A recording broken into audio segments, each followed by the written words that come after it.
Hello అండి.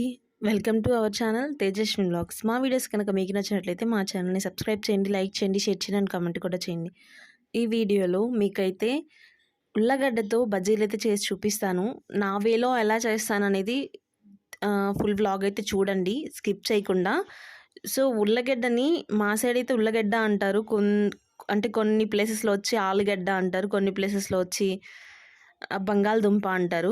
So మా side వచ్చేసి ఉల్లగడ్డ అని అంటారనమాట. అంటే పొటాటో ఉల్లగడ్డ అని అంటారు. సో దీంతో అయితే నేనైతే బజ్జీ అయితే చేయబోతున్నాను ఈరోజు. బయట అయితే వర్షం పడుతుంది, దంచేస్తుంది. 3-4 డేస్ నుంచి ఫుల్, చాలా అంటే చాలా పెద్ద వర్షం అయితే పడుతుంది.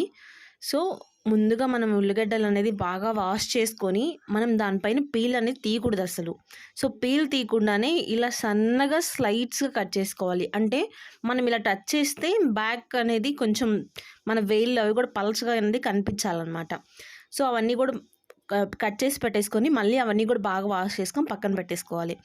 అందులో నెక్స్ట్ వచ్చేసి ఒక బౌల్ తీసుకొని అందులో శనగపిండి, అలాగే కారం, ఉప్పు, సోడా ఉప్పు ఇవే వేసుకోవాలి, ఇంకేం టచ్ చేయకూడదు. సో ఇవి వేసుకొని బాగా వాటర్ పోసుకుంటూ బాగా మిక్స్ చేసుకోవాలన్నమాట. సో ఎక్కువ అయితే వాటర్ పోసుకోకూడదు, సాంబార్ అయిపోద్ది. చిన్నగా కొంచెంగా వాటర్ అయితే పోసుకొని మనం మిక్స్ చేసుకొని థిక్ అండ్ పేస్ట్గా వచ్చేలాగా మనం చేసుకోవాలన్నమాట. సో అలా చేసుకుంటేనే మనకి బజ్జీ అనేది ఉల్లగడ్డకు పడుతుంది. సో అలాగే శనగపిండి కూడా స్టిక్కీగా ఉంటుందన్నమాట. సో ఇలా ట్రై చేసి చూడండి, చాలా అంటే చాలా బాగా వస్తుంది. అండ్ నెక్స్ట్ మందపాటి గిన్నె ఒకటి పెట్టుకొని అందులో ఆయిల్ పోసుకొని ఆయిల్ హీట్ అయిన తర్వాత ఇలాగా డిప్ చేసి ఉల్లగడ్డని ఆ శనగపిండిలో డిప్ చేసి ఆయిల్లో, హీట్ అయిన ఆయిల్లో వేయాలన్నమాట. ఇది వచ్చేసి లో ఫ్లేమ్లోనే మనకి ఉల్లగడ్డ అనేది బాగా ఫ్రై అవ్వాలి. ఎందుకంటే హై ఫైర్ కానీ పెట్టాము అని అంటే పైనే కాలిపోతుంది, లోపల అనేది ఉల్లగడ్డ అనేది ఉడకదు. సో అందుకని చెప్పేసి లో ఫ్లేమ్లోనే ఇది అనేది మనం ఉడికించుకోవాలి, అంటే బాగా వేయించుకోవాలి. సో గోల్డెన్ కలర్ వచ్చే వరకు, అంటే ఈ కలర్ వచ్చే వరకు మనం అనేది ఫ్రై చేసుకోవాలన్నమాట.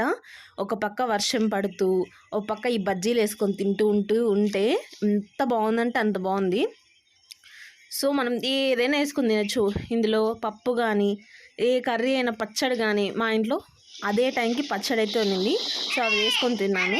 మీరు ఒకసారి ఏలో ట్రై చేసి చూడండి, ఎలా వచ్చిందనేది నాకు కామెంట్ సెక్షన్లో చెప్పేసేయండి. Thank you for watching my channel.